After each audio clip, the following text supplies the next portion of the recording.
నమస్కారం news bulletin కు స్వాగతం నా పేరు లక్ష్మి వార్తల్లో ముందుగా హెడ్లైన్స్ జనం చంద్రబాబుకు ఓటు వేస్తే పులి నోట్లో తల పెట్టనట్టేనని జగన్ వ్యాఖ్యలు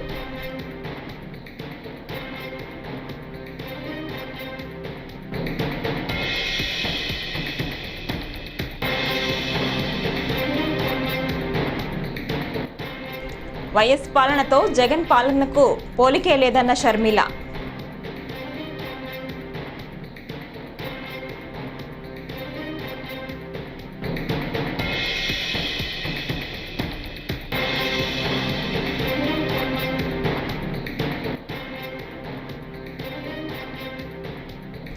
వైసీపీ గెలిచే అవకాశం లేదన్న ప్రశాంత్ కిషోర్పై బొత్స ఫైర్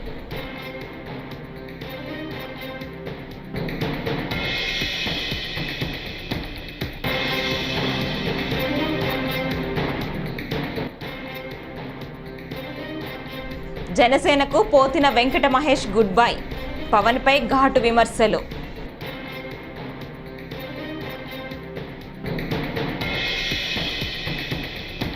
వార్తల్లో ముందుగా టీడీపీ అధినేత చంద్రబాబు ప్రజలను మోసం చేసేందుకు ఎంతకైనా తెగిస్తారని సీఎం జగన్ విమర్శించారు.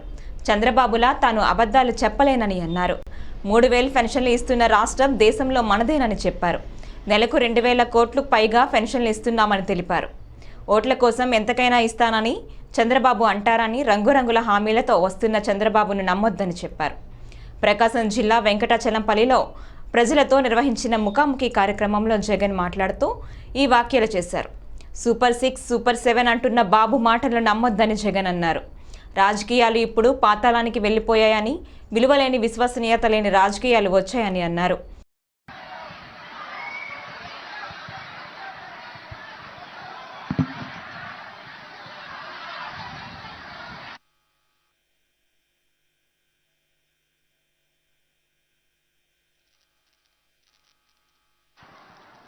అవా కూర్చోండి అబ్బా. ఈరోజు అవ్వ తాతల సమక్షంలో ఇలా మీ అందరి మధ్య మీ ప్రేమానురాగాలు ఆప్యాయతల మధ్య మీ బిడ్డగా మీ మనవడిగా ఈరోజు మీ అందరి సమక్షంలో మీ అందరితో పాటు ఈరోజు మీతో మమేకం కావడం చాలా సంతోషాన్ని ఇస్తా ఉంది. ఈరోజు నేను ప్రతి అవ్వను ప్రతి తాతను అందరితో కూడా కొన్ని విషయాలను ఆలోచన చేయమని చెప్పి మీ అందరితో కూడా కోరుతా ఉన్నాను. ఒకసారి మన ప్రభుత్వం రాకమునుపు, మీ బిడ్డ ప్రభుత్వం రాకమునుపు పెన్షన్ మనకు ఎంత వస్తా ఉన్నది, ఎంతమందికి వస్తా ఉన్నది అనేది ఒక్కసారి ఆలోచన చేస్తే ఎన్నికలకు 2 నెలల ముందు వరకు అప్పట్లో అవ్వాతాతలకు కానీ వికలాంగులకు కానీ తన తండ్రి వైఎస్ఆర్ పాలనకు జగన్ పాలనకు మధ్య ఎలాంటి పోలిక లేదని ఏపీసీసీ అధ్యక్షురాలు షర్మిల విమర్శించారు. వైసీపీ పాలనతో జగన్కు పోలికే లేదని, భూతద్దం పెట్టి వెతికినా కనీసం ఆనవాళ్లు కూడా కనిపించవని చెప్పారు. వివేక హత్య కేసులో ఎంపీ అవినాష్ రెడ్డి నిందితుడని సిబిఐ చెప్పిందని, కాల్ రికార్డులు గూగుల్ మ్యాప్స్ ఉన్నాయని తెలిపిందని గుర్తు చేశారు. అవినాష్ హస్తం ఉందని అన్ని ఆధారాలు ఉన్నప్పటికీ అవినాష్ ఆయనను కాపాడుతున్నారని మండిపడ్డారు. బస్సు యాత్రలో భాగంగా కడప జిల్లా మైదుకూరు నియోజకవర్గం బ్రహ్మం గారి మఠంలో ఈరోజు ఆమె ప్రచారాన్ని నిర్వహించారు. ఈ సందర్భంగా ఆమె మాట్లాడుతూ ఈ వ్యాఖ్యలు చేశారు. 3,000 కోట్లతో ధర స్థిరీకరణ నిధి ఏర్పాటు చేస్తాము. ఏ రైతే గాని నష్టానికి అమ్ముకునే అవసరం లేకుండా ప్రతి రైతుకి బ్రహ్మాండమైన మద్దతు ధర ఇస్తాము అని చెప్పి 3,000 కోట్లతో ప్రతి సంవత్సరము ఒక ధర స్థిరీకరణ నిధి ఏర్పాటు చేస్తామని చెప్పారు జగన్మోహన్ రెడ్డి గారు. చేశారా? చేయలేదు. ఈరోజు రైతులన్న వాడు లాభం లేక నష్టాల్లో కూరుకుపోయి అప్పులు పాలైపోయాడు. అప్పు లేని రైతున్నాడా మన రాష్ట్రంలో? అప్పు లేని రైతున్నాడన్నా మన రాష్ట్రంలో?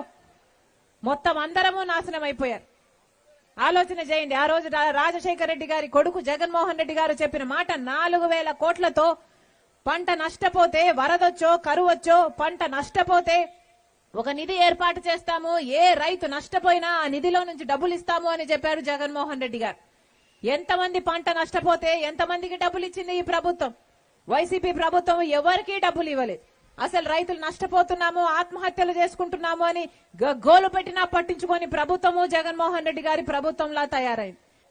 ఒక రైతులే కాదు, మొత్తం అందరినీ మోసం చేసింది వైసీపీ ప్రభుత్వం. ఆలోచన చేయండి. మాట మీద నిలబడేవాడు రాజశేఖర రెడ్డి గారు. కానీ జగన్మోహన్ రెడ్డి గారు ఎన్ని మాటలు ఇచ్చారు.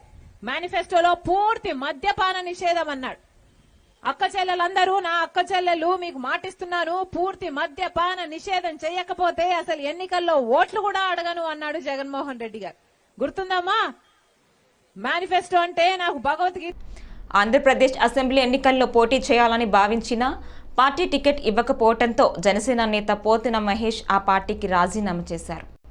విజయవాడ వెస్ట్ సీట్ దక్కకపోవడంతో పార్టీపై అసంతృప్తి వ్యక్తం చేశారు. ఈ విషయంలో జనసేనాని పవన్ కళ్యాణ్ నచ్చచెప్పినా పోతిన వినిపించుకోలేదు. ఈ క్రమంలోనే పార్టీకి రాజీనామా చేస్తున్నట్లు ప్రకటించారు. పవన్ కళ్యాణ్కు తాజాగా తన రాజీనామా లేఖను పంపించారు. దీనిపై పోతిన మీడియాతో మాట్లాడుతూ పార్టీ టికెట్ కోసం ఎదురు చూసి విసిగిపోయానని, జనసేనలో కొనసాగడంలో అర్థం లేదని భావించి రాజీనామా చేసినట్లు తెలిపారు. మమ్మల్ని అందరినీ భవిష్యత్తు మీద ఎన్నో ఆశలు కల్పించి మీలో ఒక చెగోవీరని చూసుకున్నాం, ఒక ఉద్యమకారుని చూసుకున్నాం. మీరు నిలబడతారనుకున్నాం. మీరు ఇలా నట్టేట ముంచేస్తారని మా కల్లో కూడా ఊహించల.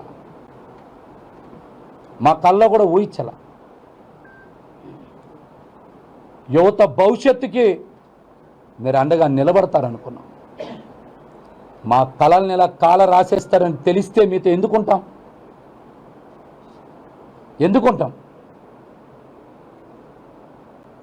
ఇదేదో పోతిన మా సీట్ రాలేదనో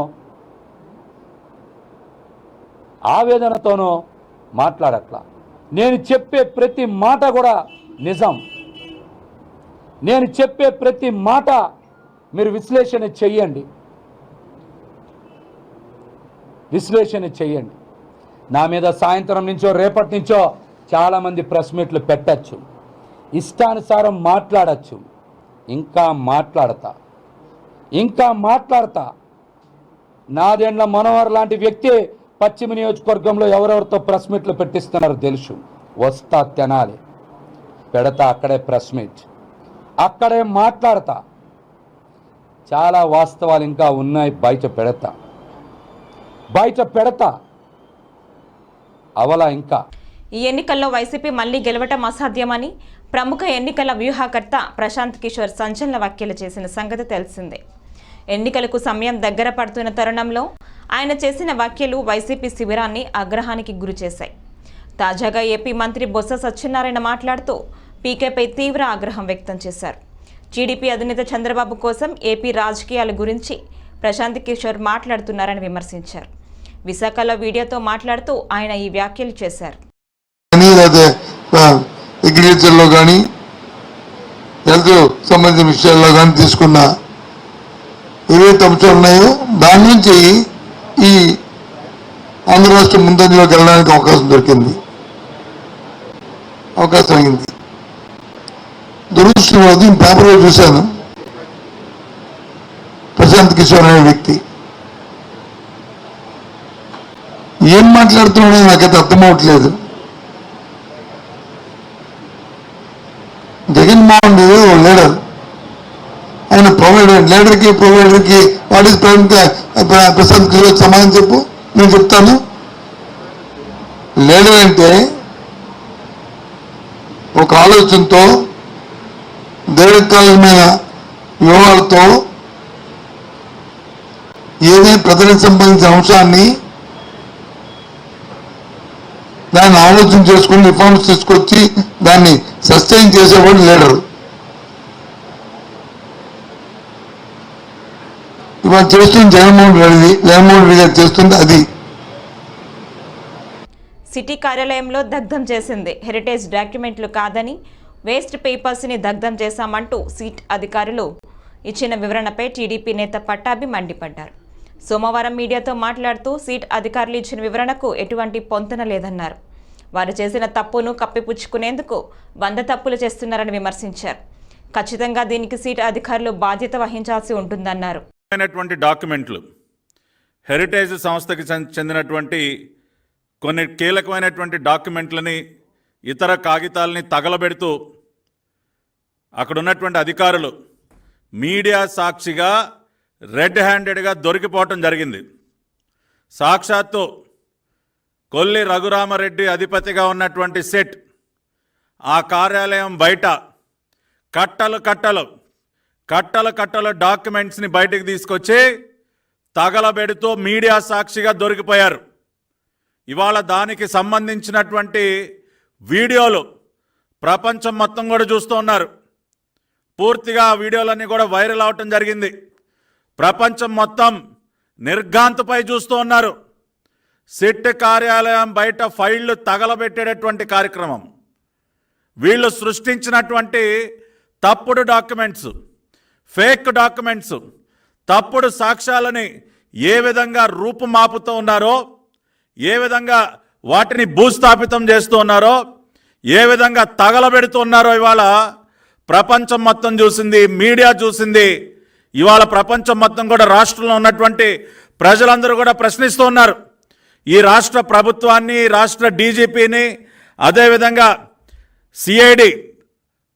సిఐడి డిపార్ట్మెంట్ని, అదేవిధంగా సిట్ కార్యాలయాన్ని, వీళ్ళందరినీ కూడా సిట్ అధికారులందరినీ కూడా ప్రశ్నిస్తూ ఉంటే, ఏలూరు జిల్లాలో శివారునున్న కైకలూరు నియోజకవర్గానికి ఇవ్వవలసిన నీటిని అందించి నియోజకవర్గ ప్రజలను దాహార్తిని తీర్చాలని ఏలూరు, కృష్ణా జిల్లాల కలెక్టర్లకు ఎమ్మెల్యే డిఎన్ఆర్ కోరారు. కైకలూరులో సోమవారం సర్పంచులతో కలిసి విలేకరుల సమావేశం ఏర్పాటు చేశారు. ప్రధాన కార్యదర్శి కెఎస్ జవహర్ రెడ్డి 10 రోజుల పాటు నీటిని విడుదల చేయాలని సిఫార్సు చేసిన అధికారులు సహకరించడం లేదన్నారు. మోటార్లతో నీటిని నింపలేమన్నారు. ఈ సంవత్సరం ఈ వర్షాభావం ఉండి వాళ్ళ తాగునీటి సమస్య ఉత్పన్నమైనప్పుడు ప్రజలు చక్కగా ఇబ్బంది లేకుండా చేయాల్సిన పరిస్థితి ఒక పక్కన సర్పంచులకు ఎంత ఉందో, అలాగే అధికారులకు, ఆర్డబ్ల్యూఎస్ అధికారులు కానీ ఇరిగేషన్ అధికారులు కూడా అంతే ఉంది. ఆ బాధ్యతను మరిచి ఏదో సర్పంచులు ఒక్కళ్ళదే బాధ్యత, ప్రజాప్రతినిధులు మీదే బాధ్యత కాబట్టి మీరు 3 రోజుల లోపల పెట్టుకోవాలి, లేకపోతే నీళ్లు రావాలని బెదిరింపు ద్వారా చూస్తుంటే ఒక పక్కన ఈ రోజున నేను ప్రభుత్వ ప్రధాన కార్యదర్శి గారు డాక్టర్ కెఎస్ జవహర్ రెడ్డి గారు, ఆయన సిఎస్ గారు చక్కగా చెప్తున్నారు. ఈ ప్రాంతానికి నీళ్లు వదిలాం, 6వ తారీఖు నీళ్లు వదిలాం, 8వ తారీఖు నుంచేమో గుంటూరు ప్రాంతానికి నీళ్లు వదులుతున్నాం. 10 రోజుల లోపల తాగునీటి చెరువులన్నీ కూడా చక్కగా నింపుకోండి అని చక్కగా వారేమో ఆదేశాలు ఇస్తుంటే వీళ్ళు 3 రోజులే ఉంటాయి, 3 రోజులు వస్తాయని వీళ్ళు తెలుస్తారు. చాలా బాధాకరంగా ఉందయ్యా.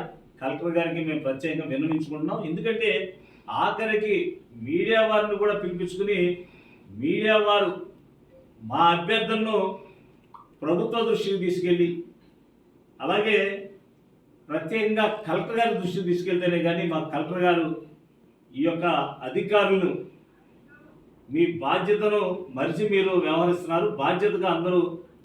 నూజివీడు తెలుగుదేశం పార్టీ ఎమ్మెల్యే అభ్యర్థి పార్థసారథి పెనుమలూరు నియోజకవర్గం నూజివీడు వచ్చారా అని నూజివీడు వైసీపీ ఎమ్మెల్యే అభ్యర్థి మేకా వెంకట ప్రతాప్ అప్పారా విమర్శించారు. ఆదివారం ఆయన మీడియాతో మాట్లాడారు.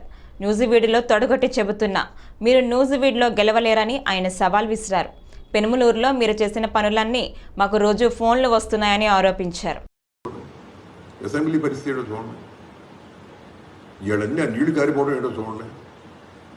ఇవన్నీ చూస్తుంటే ఏంటంటే వాళ్ళ దగ్గర ముందే డబ్బులు గుంజేసి ఎల్ఎన్టీ వాళ్ళకి ఇస్తే వాళ్ళు ఇష్టారాజ్యంగా కట్టకుండా పోతుంటే ఇవాళ ఏంటంటే దాన్ని కొసికేసేవాడు మీ గవర్నమెంట్లో ఎవడు లేడు. మా గవర్నమెంట్ వచ్చిన తర్వాత కూడా మేము అనేక విధాలుగా దాన్ని ముందుకు తీసుకెళ్లాలని చూసాం. కానీ వాడు కట్టలేపాడు, డబ్బులు తీసుకొని కూడా మోసం చేశాడు. కాబట్టి నేను చెప్తున్నాను పార్థసారథి గారు, ఇవాళ నూజివీడు గురించి మాట్లాడాలన్నా, నా గురించి మాట్లాడాలన్నా, నా ప్రజల గురించి మాట్లాడాలన్నా మీరు ముందు కొన్ని విషయాలు తెలుసుకొని మాట్లాడండి. మీది బట్టబయలు చేయడానికి నేను రెడీగానే ఉండా. నాకు అంత ఇన్ఫర్మేషన్ వచ్చేసింది.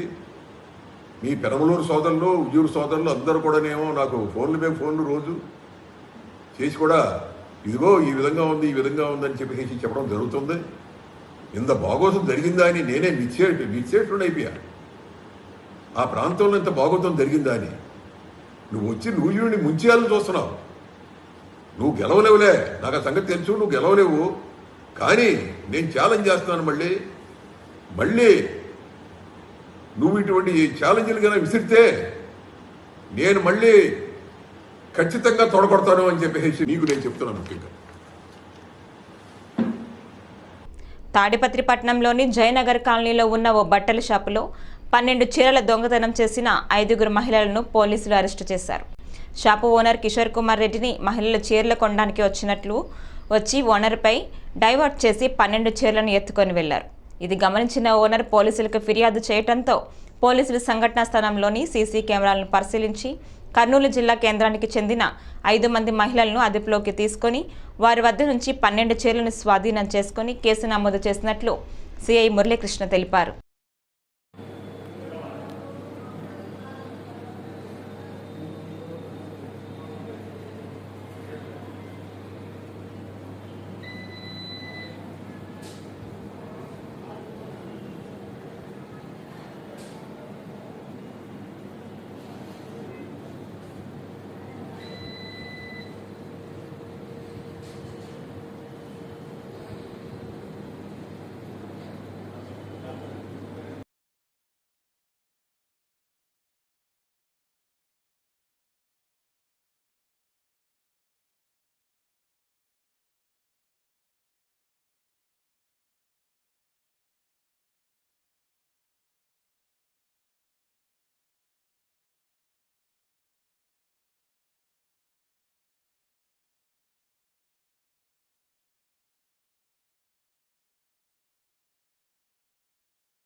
మంగళగిరి అభివృద్ధిపై నాకు విజన్ ఉంది. ఎమ్మెల్యేగా గెలిచాక అహర్నిశలు కష్టపడి ఇచ్చిన మాట నిలబెట్టుకుంటానని నారా లోకేష్ అన్నారు. మంగళగిరి నియోజకవర్గ పరిధిలోని కప్పూరావు కాలనీ, శ్రీశైలం నగర్, కొలనుకొండ స్టేజ్ సెంటర్లలో ఆదివారం నిర్వహించిన రచ్చబండ సభలో లోకేష్ పాల్గొన్నారు. ఈ సందర్భంగా లోకేష్ మాట్లాడుతూ పనిచేయాలన్న తపనతో మంగళగిరికి వచ్చానని, కరకట్ట కమల్ హాసన్ల నటన నాకు రాదని అన్నారు. రెడ్డి గారు మొన్న ఒక సమావేశంలో మాడుతూ మంగళగిరికి ఒక్క పరిశ్రమ రాదని చెప్పేశాడు. ఐటీ కంపెనీలు రావని చెప్పేశాడు. ఎంత అన్యాయమో చూడండి. అమ్మా, నేను పోటీ చేయాలని నిర్ణయం తీసుకున్న ముందల్నే ఆనాడు ఐటీ శాఖ మంత్రిగా నేను ఐటీ పరిశ్రమల మంగళగిరి ఆటో నగర్ తీసుకొచ్చా తల్లి. ఈ రోజు నేను ముందల రచ్చబండ కార్యక్రమం వెళ్తే ఒక చెల్లమ్మ గర్వంగా వచ్చి, అన్నా నువ్వు తీసుకొచ్చిన ఐటీ కంపెనీలోనే నేను పనిచేస్తున్నా నాకు చెప్పింది తల్లి. అలా ప్రతి గడపకి ఉద్యోగం కల్పించాలనేది నా లక్ష్యం తల్లి.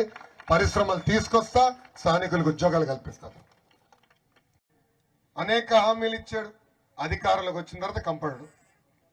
ఏంటబ్బా అంటే కేసులు పెడతారు. ఏం చేయలేదు. ఎంత అన్యాయం ఆలోచించండి తల్లి.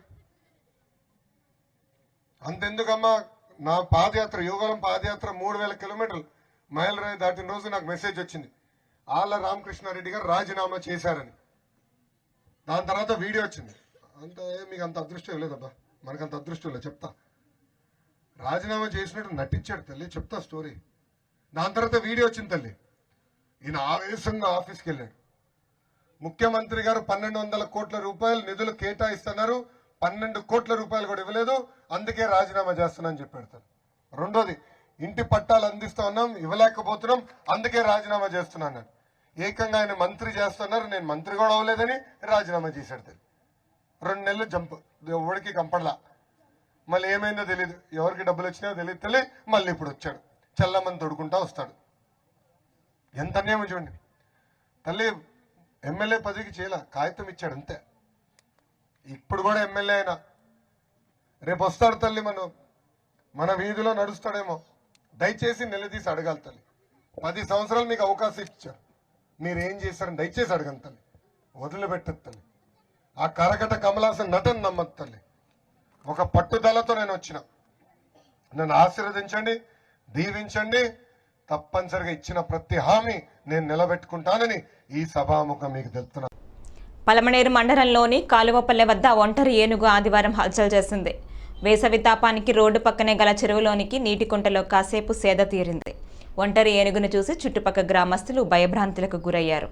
అడవిలో ఆహారం, నీరు దొరకకపోవడంతో గ్రామాల్లోకి ఏనుగులు ప్రవేశిస్తున్నట్లు జంతు ప్రేమికులు చెబుతున్నారు. గ్రామ శివారు పొలాల వద్ద గల రైతులు అప్రమత్తంగా ఉండాలని అటవీ శాఖ అధికారులు సూచిస్తున్నారు. మీరు పట్టుకొని ఆడిపోయి పరిగెత్తా, సుందరం వచ్చేస్తా. ఉంది ఆడు బాగా కూర్చా. ఏ చిన్నగా కొంచెం కరెక్ట్గా ఉండు.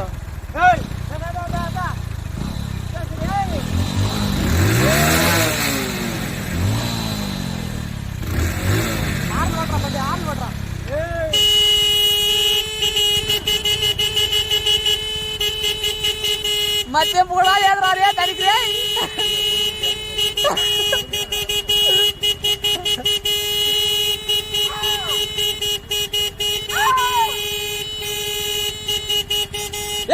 చిన్న బండి చిన్న వచ్చినాయి ఆ దూరం పోరాడుతాదా. మహిళా సాధికారత కావాలంటే టీడీపీ అధికారం చేపట్టాలని ఎస్కోట ఉమ్మడి పార్టీ ఎమ్మెల్యేల అభ్యర్థి కోల లలిత కుమారి చెప్పారు.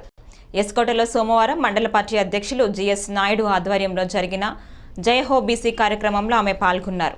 తెలుగువారి ఆత్మగౌరవానికి ప్రత్యేకంగా టీడీపీ నిలిచిందని కొనియాడారు.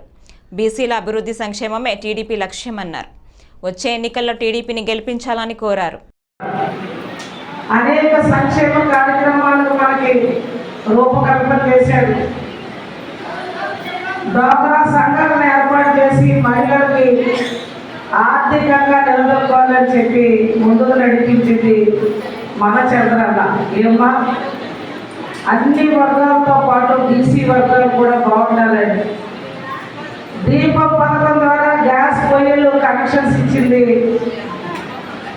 అన్న ఎన్టీ రామారావు గారు, గౌరవ చంద్రబాబు నాయుడు గారు. చంద్రన్న పెళ్లి కానుక ఇచ్చారు, చంద్రన్న బీమా ఇచ్చారు, పసుపు కుంకాలు మహిళలు అందుకున్నాం. 200 వచ్చిన పెన్షన్ 2000 చేశారు. ఏమమ్మా చేయలేదా? మనకి సంక్రాంతి. టీడీపీ జాతీయ కార్యదర్శి నారా లోకేష్ వాలంటీర్లపై అనుచిత వ్యాఖ్యలు తగవని AP tourism development corporation director Regana Srinivasarao వెల్లడించారు. ఆదివారం ఆయన నెల్లిమర్లలో విలేకరులతో మాట్లాడారు. కరోనా సమయంలో హైదరాబాద్లో దాక్కుని ఉన్న టీడీపీ నాయకులు సేవ చేసిన వాలంటీర్లపై అనుచిత వ్యాఖ్యలు చేయడానికి అర్హత లేదన్నారు. వచ్చే ఎన్నికల్లో వైసీపీ విజయం తథ్యమని అన్నారు. తెలుగుదేశం పార్టీ జాతీయ ప్రధాన కార్యదర్శి నారా లోకేష్ గారు మాట్లాడిన మాటలను పూర్తిగా నేను ఖండిస్తున్నాను. మరి వారు నిన్న మాట్లాడుతూ ఈ రాష్ట్రాన్ని వాలంటీర్ వ్యవస్థ పూర్తిగా నాశనం చేసిందని వారు చెప్పడం చాలా బుద్ధి తక్కువ. ఎందుకంటే ఈ రాష్ట్రంలో మహమ్మారి కరోనా టైంలో వాలంటీర్లు తన ప్రాణాలను సైతం లెక్క చేయకుండా ఎవరైతే కరోనాతో బాధపడుతున్నారో వారి కుటుంబ సభ్యులు కూడా ముట్టనటువంటి విశాఖ రైల్వే స్టేషన్లో సోమవారం ఫుట్ ఓవర్ వంతెన కుంగిపోయిన విషయం తెలిసిందే. దీంతో రైల్వే శాఖ అప్రమత్తమైంది. అతి తొందరలోనే వంతెనని వినియోగంలోకి తీసుకొస్తామని డిఆర్ఎం సౌరభ్ పేర్కొన్నారు. ఈ మేరకు సోమవారం ఆయన మీడియాతో మాట్లాడారు. యుద్ధ ప్రాతిపదికన మరమ్మతులు చేపడుతున్నట్లు ఆయన వివరించారు. We have planned maintenance works. This maintenance work shall be carried out today and shall be finished by tomorrow. So there are around 20 trains which are originating or terminating from platform number 3 and 4. All these trains shall be shifted out to the other platforms. The passengers, for their convenience, they can use the other two FOB, the middle FOB and the north end FOB. In addition, we have provisioned a new lift facility on the island platform of platform number 4 and 5. That shall be open for passengers today. they can make use of that. The work shall start at around 12:30 in the afternoon, and it shall go on throughout the night, and we hope to complete the maintenance works by tomorrow. There shall be no inconvenience to passengers because we have set up facilitation counters and are making announcement. Gopalapatnam పశ్చిమ నియోజకవర్గ గణబాబు ఆధ్వర్యంలో TDP Janasena BJP సమన్వయ committee ఆత్మీయ సమావేశం ఘనంగా జరిగింది. ఈ కార్యక్రమంలో పెద్ద ఎత్తున జనసేన టీడీపీ బీజేపీ కార్యకర్తలు పాల్గొన్నారు. ఈ సందర్భంగా పశ్చిమ నియోజకవర్గ జనసేన పార్టీ సమన్వయకర్త ప్రశాంతి మాట్లాడుతూ రాష్ట్రంలో ఏ విధంగా ఈ అధికార పార్టీ ప్రజలను మభ్యపెట్టి ప్రజలను మోసం చేస్తున్నారో ప్రజలకు గుర్తిస్తున్నారని అన్నారు. రేపు జరగనున్న ఎన్నికల్లో జనసేన బీజేపీ టీడీపీ కూటమి అభ్యర్థులుగా ఖచ్చితంగా గెలుస్తారని జోష్యం చెప్పారు. పశ్చిమ నియోజకవర్గంలో మరోసారి గణబాబు గెలిచి మంత్రిగా ప్రమాణ స్వీకారం చేస్తారని ఆశాభావం వ్యక్తం చేశారు. పశ్చిమ నియోజకవర్గ ఎమ్మెల్యే అభ్యర్థి గణబాబు మాట్లాడుతూ ఈ రాష్ట్రంలో మరలా కోడికత్తి డ్రామా లాంటి మరో డ్రామా మొదలైందని అన్నారు. పెన్షన్ వృద్ధులకు, వికలాంగులకు, వితంతువులకు ఒక్క రోజులోనే ఇవ్వటానికి అవకాశం ఉన్నా ప్రభుత్వం జాప్యం చేస్తూ ఆఖరికి అవ్వాతాతలు ఎండలో తిప్పి ఎవరైనా చనిపోతే దాన్ని రాజకీయంగా వాడుకుందామనే వైనం వైసీపీ నాయకులకు కనిపిస్తోందని అన్నారు. బీజేపీ, జనసేన, తెలుగుదేశం పార్టీ పశ్చిమ నియోజకవర్గానికి సంబంధించినటువంటి ఆత్మీయ సమావేశాలండి లేదా సమన్వయ సమావేశంలో ప్రత్యేకంగా ఈ రాష్ట్రంలో మరలా కోడికత్తి డ్రామా లాంటి డ్రామా స్టార్ట్ అయిపోయింది. అవ్వాతాతలకు ఇచ్చేటువంటి పెన్షన్ విషయంలో ఇటీవల కాలంలో చూశారు. ఒక్క రోజులోనే ఉండేటువంటి వ్యవస్థ ద్వారా పెన్షన్ ఇవ్వగలిగి కూడా ప్రభుత్వం జాప్యం చేస్తూ ఆఖరికి అవ్వాతాతల్ని ఎండల్లో తిప్పి ఎవరైనా చనిపోతే దాన్ని రాజకీయంగా వాడుకుందాం అనేటువంటి డ్రామాకి తెరలేపిన సంగతి ఒకసారి గుర్తు చేస్తున్నారు. ఎన్నికలు రాగానే కోడికత్తి డ్రామా లాంటిది ఏ రకంగా ప్రజలకి చెప్పించగలిగారు, అదే రకంగా ఈ వార్తలు ఇంతటితో సమాప్తం. నమస్కారం.